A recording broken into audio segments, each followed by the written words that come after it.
Ayo. Assalamualaikum warahmatullahi wabarakatuh. Waalaikumsalam warahmatullahi wabarakatuh. Ya, gimana kabarnya? Coba perhatikan dulu itu sebelum kita mulai. Perhatikan sampah di sekelilingnya. Yang merasa ada sampah di sekitarnya silakan jaga dulu. Ya, perhatikan dulu kursinya itu yang belakang itu, perhatikan dulu. Ya. Ya, sudah siap ya? Semuanya semangat ya? Jangan lemas-lemas, kalaupun jelas yang ini harus tetap semangat seperti di pagi hari. Oke, jadi sebelum kita mulai, marilah kita awali dengan sama-sama membaca Fatihah. Karena ada yang berdoa, insya Allah pembelajaran kita apapun yang akan kita lakukan akan menjadi berkah. Apa itu keberkahan? Ya, bermanfaat bagi kita, insya Allah ya. Pelajaran mudah masuk dan bisa kita amalkan dan bermanfaat bagi bagi sosial, bagi diri kita, kemudian bagi sosial kita, orang lain, orang sekitar kita. Baik, kemarin kita membahas tentang apa kemarin? Kondisi kepercayaan ya. Ada 4 materi yang kita bahas kemarin, yaitu pertama yang mana? Kondisi kepercayaan masyarakat sebelum Islam. Terus sama apa juga? Kondisi sosial masyarakat sebelum Islam. Kondisi ekonomi masyarakat sebelum Islam. Yang terakhir? Kondisi sosial masyarakat sebelum Islam. Kondisi politik. Kondisi politik masyarakat sebelum Islam. Iya, itu yang kita bahas kemarin ya. Jadi 4 materi itu kita bahas kemarin, dan insya Allah kita akan lanjutkan terkait dakwah Nabi Muhammad SAW di Makkah. Nah, jadi era dakwah Rasulullah itu setelah pengangkatan beliau menjadi Rasul itu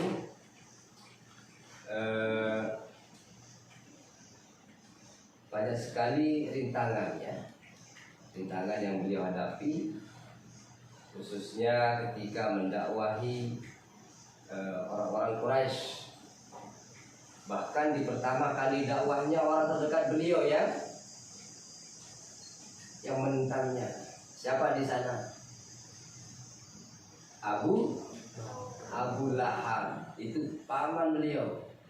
Ketika Rasulullah lahir dulu, padahal Abu Lahab ini paling senang sekali terhadap Rasulullah. Tapi kenapa ketika pengangkatan dari Rasul, ketika didakwahi oleh Nabi, beliau Abu Lahab yang paling menentang dakwahnya. Sampai-sampai Abu Lahab itu menaruhkan kotoran di tempat Rasulullah itu, ya, sehingga turunlah ayat yang khusus untuk siapa? Abu Lahab. Turunlah ayat yang khusus untuk Abu Lahab. Apa ayatnya? Surah Al-Lahab. Jadi pelajaran bagi kita itu. Karena Abu Lahab ini yang menentang, kemudian menghasut kaum Quraisy itu supaya tidak mengikuti Nabi Muhammad. Diabadikan namanya Abu Lahab ini dalam surat Al-Lahab, dilaknat lah. Jadi sampai kita hari ini membaca ayat tentang Abu Lahab, jadi itu jadi gambaran bagi kita supaya kita tidak seperti Abu Lahab, dia yang kesana kemari membicarakan tentang Nabi padahal keponakannya kan. Nah, supaya kita tidak seperti itu, maka turunkanlah ayat tentang Abu Lahab ini. Dia akan dibakar betul-betul sama Allah itu dia akan masuk neraka nanti ya, sama istrinya. Itu kan, itu isi ayatnya ya. Oh ya, jadi selain yang tadi itu banyak juga rintangan yang dihadapi oleh Rasulullah ketika di awal dakwahnya, juga rintangan dengan ada beberapa tokoh-tokoh Quraisy di sana, Abu Jahal, termasuk Abu Sufyan juga kan, sebelum masuk Islam itu paling membenci sekali Nabi Muhammad, termasuk Khalifah Umar juga kan. Alhamdulillah ya, dengan hidayah Allah semuanya balik 180 antara Abu Sufyan, juga Umar, termasuk Ikrimah juga anaknya Abu Sufyan, dan banyak juga beberapa tokoh Quraisy yang tidak masuk Islam seperti tadi itu Abu Jahal, siapa juga tadi itu, ada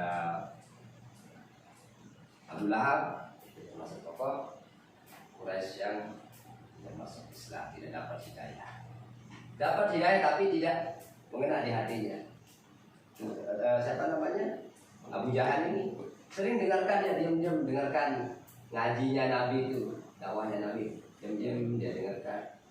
Dia anggap dia percaya bahwa ini betul-betul Al-Quran ini sumbernya dari Allah gitu. Tapi karena gengsinya itu, bahwa kenapa Nabi tidak turun dari golongan kami itu, dari suku kami itu, makanya dia tidak mengakui kenabian Rasulullah SAW.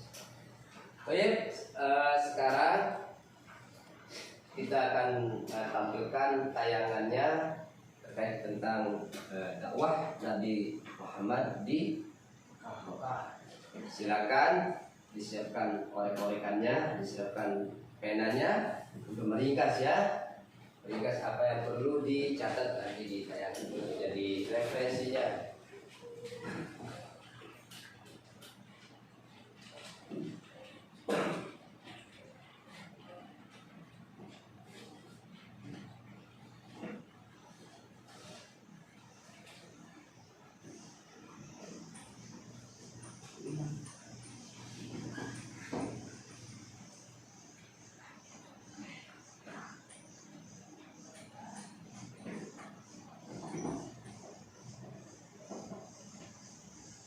Di pause dulu ya.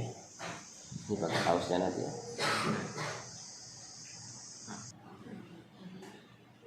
Ya, silakan diperhatikan ya. Saya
baik, sekarang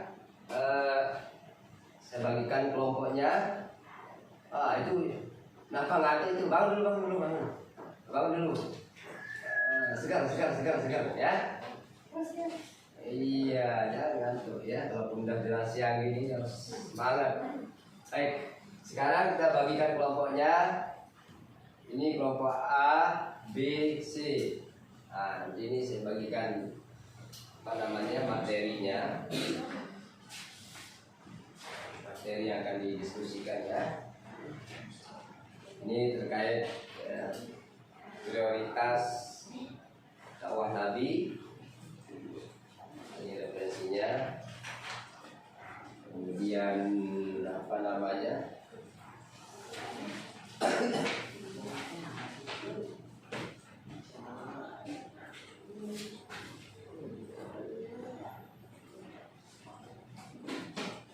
ini responnya, respon Quraisy yang Nabi didakwahkan. Kemudian itu terakhir kunci keberhasilan dari dakwah Nabi Muhammad sallallahu alaihi wasallam. Silakan didiskusikan, bisa dihidupkan komputernya dan dibaca juga referensi yang telah dibagikan, kemudian diambil kesimpulannya ya. Silakan dikerjakan. Saya berikan waktu 30 menit untuk berdiskusi. Ya, silakan.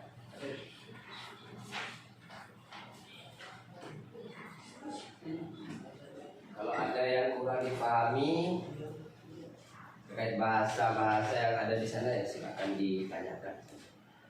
Ya silakan di browsing ya. Ya.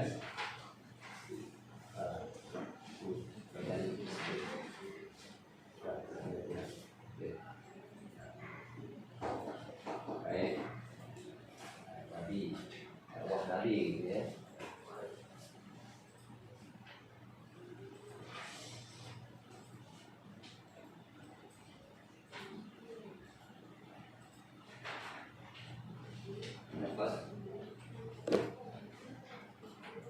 Nah, baiklah. Sekarang silakan kelompok 1 untuk menyimpulkan dari materi yang didiskusikan. Silakan maju ke depan.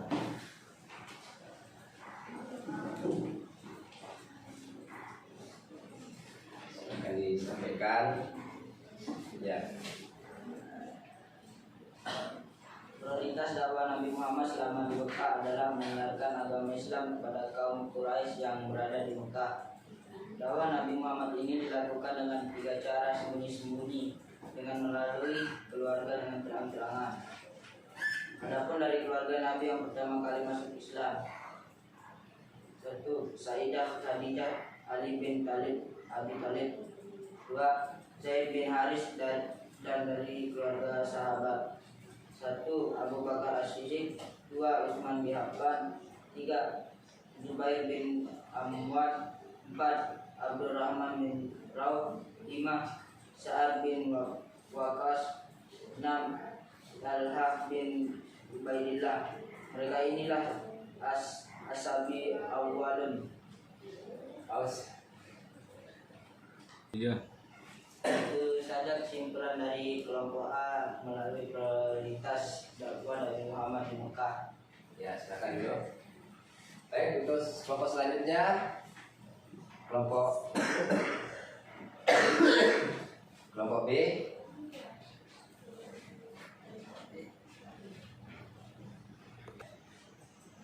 Nah, baiklah. Nah, setelah kita mendengarkan kesimpulan dari kelompok A, B, C tadi, jadi sangat banyak rintangan dan tantangan yang dihadapi oleh Rasulullah SAW dalam mendakwahkan Islam di kejadian-kejadian yang terjadi itu seperti penyiksaan terhadap para budak yang masuk Islam, seperti yang kita dengarkan tadi, yaitu sahabat Bilal bin Rabah. Itu sangat sangat menderita dan siksaan yang dilakukan oleh kaum Quraisy. Jadi kita bayangkan hari ini kita mungkin tidak akan mampu untuk bertahan dengan keimanan kita yang sangat lemah hari ini kan, dibanding dengan keimanan para sahabat-sahabat Rasulullah SAW. Jadi pelajaran yang bisa kita ambil dari kejadian-kejadian di awal-awal dakwah Rasulullah SAW itu bisa menguatkan keimanan dan ketakwaan kita terhadap Allah Subhanahu wa Ta'ala. Sesungguhnya kita semua ini adalah terus untuk selalu berjuang dan membela agama, ya, agama yang dibawa oleh Nabi Muhammad SAW, dan bisa menjadi pelajaran bagi kita ke depan. Nah, mestinya kita tetap kokohkan keimanan kita dan kita tetap bersabar, memberikan ikhlas dalam beribadah, dalam berdakwah, dalam belajar. Ya kan tidak mungkin kita bisa berdakwah kan sebelum kita bisa belajar kan. Kita belajar dulu baru kita berdakwah. Seperti tadi itu. Insyaallah dengan dengan mempelajari terkait tentang awal dakwah Islam di Mekah ini, kita bisa mengambil pelajaran di mana teguhnya para sahabat mempertahankan keimanannya, ya, terhadap Islam itu sendiri. Baik, sebelum kita akhiri, jadi pertemuan akan datang, insyaallah kita akan membahas terkait tentang Khulafaur Rasyidin, ya. Di sana ada berapa Khulafaur Rasyidin? Sudah ada yang pernah dengar berapa Khulafaur Rasyidin? Nah, 4, ya. Pertama khalifah siapa? Abu Bakar, Umar, Utsman, dan Ali. Insyaallah kita akan sampaikan di pertemuan yang akan datang. Baiklah, sebelum kita tutup, Ustaz Alsen dulu disebutkan namanya, silakan bila hadir, ya. Ready? Andi? Ivan? Ahmad? Rojak? Jazuli? Dedi? Ya. Baik. Sebelum kita tutup, marilah kita sama-sama tutup dan membaca doa supaya kita tetap sehat walafiat, diberikan keberkahan oleh Allah Subhanahu wa Ta'ala dalam setiap amal baik kita. Al-Fatihah.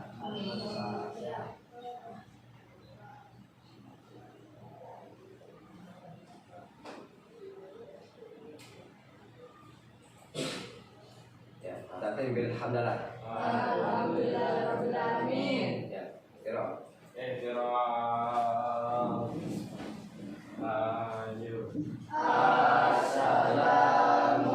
Assalamualaikum warahmatullahi wabarakatuh.